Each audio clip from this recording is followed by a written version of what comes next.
Buenos días, nosotros les vamos a presentar el tema del chipset de la materia de arquitectura de computadoras, algunas características y componentes importantes. Este es nuestro índice y algunos de los temas que se abordarán durante la presentación y la ejecución del video.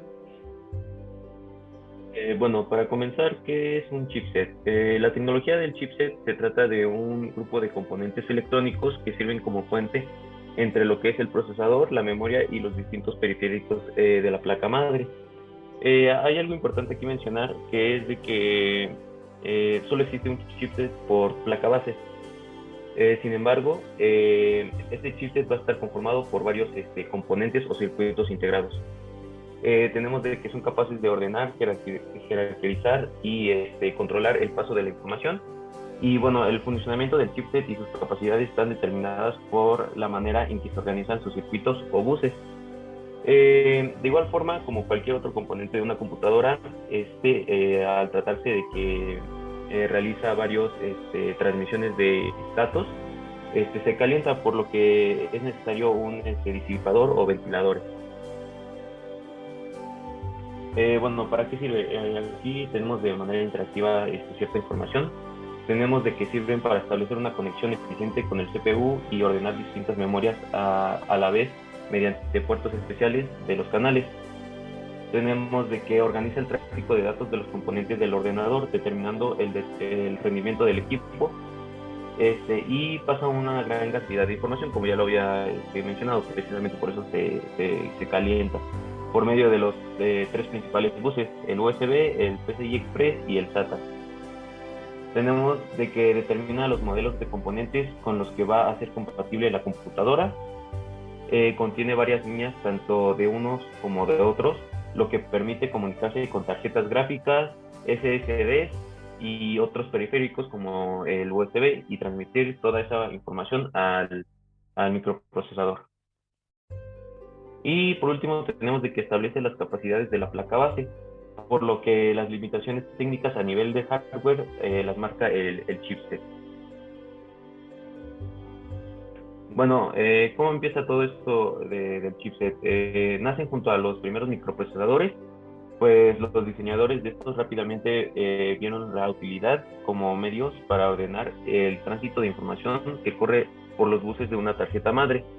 Tenemos de que los procesadores Intel de la serie 4000 al 4004 fueron utilizados en su época, en principios de los 70, como chipsets bastante sencillos y centrados en el uso militar. Continuando, tenemos de que a finales de los 90 se popularizaron, esto último debido al lanzamiento de ordenadores con un diseño personalizado, como el caso de los Atari de 8 bits, ya que estos aprovechaban la disposición única de chips entre el CPU y el resto de los componentes de la tarjeta madre. Después tenemos de que esta disposición y uso único de los chipsets se empezó a llamar chipsets, de ahí el nombre, y con el tiempo fue adoptado por el resto de los ordenadores de uso doméstico. Algunos ejemplos claros de esto fueron el Apple Macintosh y otros diseños de IBM, los cuales llegaron a crear configuraciones cada vez más eficientes del chipset hasta llegar al diseño estándar que se conoce hoy en día. ¿Cuáles son las partes de un chipset o sus componentes? Los diseños modernos de los chipsets suelen estar separados en los grandes circuitos integrados que se encuentran conectados, conocidos como puente norte o North Bridge y puente sur o South Bridge, los cuales, además de caracterizarse por estar ubicados en los dos extremos opuestos de la motherboard, también se encargan de realizar diferentes tareas. El puente norte se encuentra conectado directamente al procesador, teniendo como función el acceso a las memorias y a los buses AGP y PCI y la comunicación con el South Bridge. El puente norte también es conocido como MSH en las placas de Intel por sus siglas en inglés de Memory Controller Hub. Se conecta directamente con el CPU, siendo el más importante dentro del grupo de los componentes del chipset. Se encarga de regular y controlar el paso de información más importante y de mayor velocidad proveniente del CPU hacia los demás componentes. Ha ido en constante evolución por parte de los distintos desarrolladores como AMD o Intel, y hace más de una década aumentó las capacidades de los buses a unos 400 MHz, mientras que los modernos alcanzan frecuencias superiores a los 5 GHz. Actualmente es el más común la disminución de las funciones del puente norte y de los chipsets en general, puesto que, como sucede con los controladores de memoria gráfica, ya no necesitan pasar por el puente norte y son ordenados directamente por el CPU. El puente sur también es conocido como ICH por sus siglas en inglés de Input Controller Hub en los sistemas de Intel Southbridge. Se encarga de coordinar y controlar las capacidades más lentas de los distintos dispositivos conectados a puente norte, como el USB, el BIOS, conexión Ethernet, etc. Puede actuar como un chipset de apoyo al puente norte, puesto que su diseño no está estandarizado, y también tiene como función residir en controlar los diversos dispositivos que se hallan asociados a la motherboard, como las interfaces de entrada y salida, unidades ópticas, discos rígidos, etc.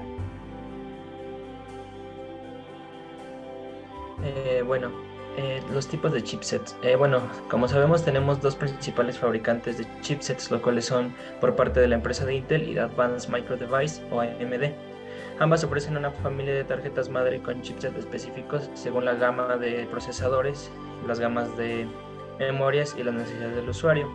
Pero también han surgido más creadores de chipsets como lo son Nvidia, SIS y VIA Technologies, que cada vez ocupan más importancia en el mercado y pues obviamente permiten una mayor competencia entre fabricantes. Bueno, por parte de los chipsets de Intel, tenemos que esta gran empresa se ha centralizado en crear productos bastante estandarizados que puedan adaptarse a los distintos dispositivos, a los distintos procesadores y a las distintas memorias disponibles en el mercado. Los chipsets de más nuevo diseño de Intel son los modelos Intel H470 y el Intel H990. Por parte del Intel 470 tenemos que es un nuevo chipset que se centra no solo en mantener una nueva operabilidad y compatibilidad con dispositivos, memorias y CPU. También nos ofrece un soporte para conexiones más rápidas a través de Ethernet 2.5 o Wi-Fi 6. Y por parte del Intel o del modelo de Intel, el H490, tenemos de tipo PCIe 3.0, que además permiten una mayor personalización de sus configuraciones, permitiendo así entradas de memorias en 1x16 o hasta 2x4 más 1x8, sin que pierdan estabilidad o disminuya su rendimiento. Después tenemos los chipsets del fabricante de AMD. Tenemos que los más nuevos chipsets de AMD para ordenadores permiten una buena integración de los CPU de AMD de nueva generación y los dispositivos de mayor potencia disponible, como memorias RAM DDR4. Algunos de los modelos de AMD a destacar es el modelo de AMD X570. Tenemos como información de este chipset que es uno de los chipsets de vanguardia de AMD, pues permite la compatibilidad mediante PCIe 4.0, además de un enorme ancho de banda para dar capacidad a tarjetas gráficas de alto poder de procesamiento o a memorias de almacenamiento de alta transferencia. Por parte del modelo de AMD A520, tenemos que está diseñado específicamente para procesadores Ryzen de AMD, por lo que se centra en mantener equilibrado el ancho de banda y al mismo tiempo las múltiples opciones de conectividad para dispositivos.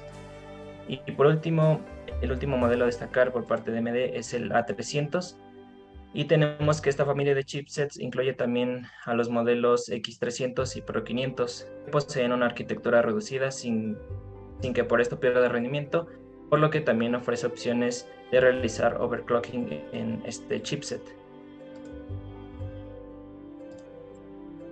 Bueno, pasamos a las características. Hay características para todos los chipsets. Sabemos que específicamente dependiendo de la marca cambian, como por ejemplo que Intel se centra más en la potencia, mientras que AMD busca una equidad entre el precio y la capacidad del sistema. Pero tenemos unas tres características que las engloban a todas. La primera, expansión y carriles para chipsets. ¿Qué quiere decir esta parte? Quiere decir que ya se tienen determinados en cada chipset qué elementos se pueden conectar a nuestra plataforma. Entonces es necesario conocer los carriles que va a tener este chipset, que van a ser, que generalmente son entre 8 y 40 para conexiones, y que nos va a permitir conectarnos a los diferentes buses. Por otra parte, tenemos la compatibilidad.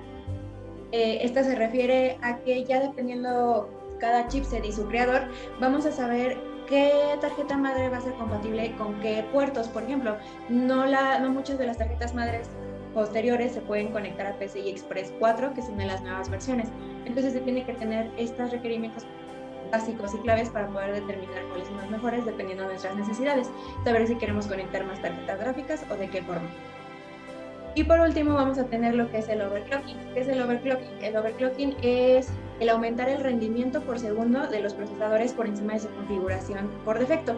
Esto va a disminuir la vida útil del procesador, pero nos va a permitir trabajar de manera más rápida. No todos los chipsets te van a permitir hacer esto y no lo van a permitir hacer en todos los procesadores o en todas las memorias. Ventajas y desventajas. Bueno, como todo se tiene, ventajas. ¿Qué ventajas tienen los chipsets? Disminuyen los tiempos de comprobación y compatibilidad, reducen las dimensiones de la tarjeta madre y va a permitir ordenar los buses y mantener la información conectada. Va a aumentar la cantidad de conexiones posibles, la velocidad de respuesta, va a disminuir la cantidad de componentes que nos vamos a crear dentro de la placa base y vamos a reducir el consumo de energía.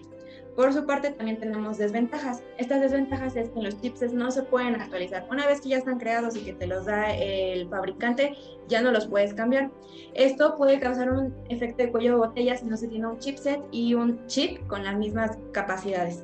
Puede representar un límite excesivo de potencia para los procesadores y tarjetas gráficas, lo que va a imposibilitar el overclocking que anteriormente se mencionó, y no se pueden reparar con facilidad, por lo que pues en caso de deterioro de daño se deben reemplazar completamente. ¿Cuál es la importancia? Bueno, como ya hemos visto, la importancia del chipset es que va a determinar las características de nuestra placa madre, ya que sin esta existencia no nos podríamos comunicar entre ella y los componentes que van a integrar a nuestra PC. Además, es uno de los elementos más imprescindibles para el funcionamiento de la computadora porque va a ser el que se va a comunicar directamente con el chip. No se da la importancia general normalmente, pero por ello es que se tienen que realizar las investigaciones pertinentes. La placa madre tendrá mayor o menor rendimiento de acuerdo al tipo de chipset que incluya y va a permitir controlar la velocidad y las funciones de las memorias RAM, de los diversos dispositivos de buses, los discos rígidos, ancho de banda, etc. Y cabe destacar que muchas veces cuando se ocurren errores en el funcionamiento de nuestra PC, como pueden ser los pantallazos azules, es porque el chipset ya no está funcionando correctamente y se necesita dar incompatibilidad con los drivers o con el sistema operativo.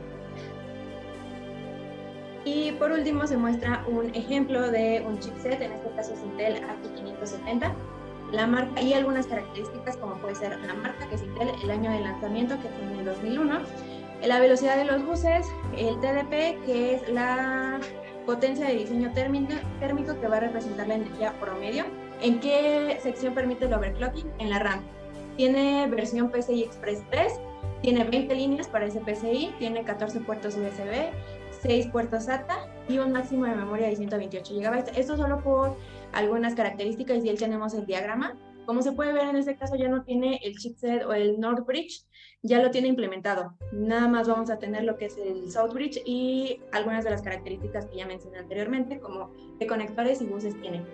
Estos microprocesadores, bueno, más bien, este chipset puede soportar microprocesadores Intel Comet Lake S y Rocket Lake S, Pentium Gold y Celeron i3, i5, i7 y i9. Además, se puede encontrar más información sobre este chipset en la web, en la página oficial de Intel, como es esta, que estamos mostrando en pantalla, donde se viene más información sobre las características de este y qué permite hacer dependiendo de las características que nosotros estemos buscando. Y pues eso sería todo. Estas son las referencias bibliográficas.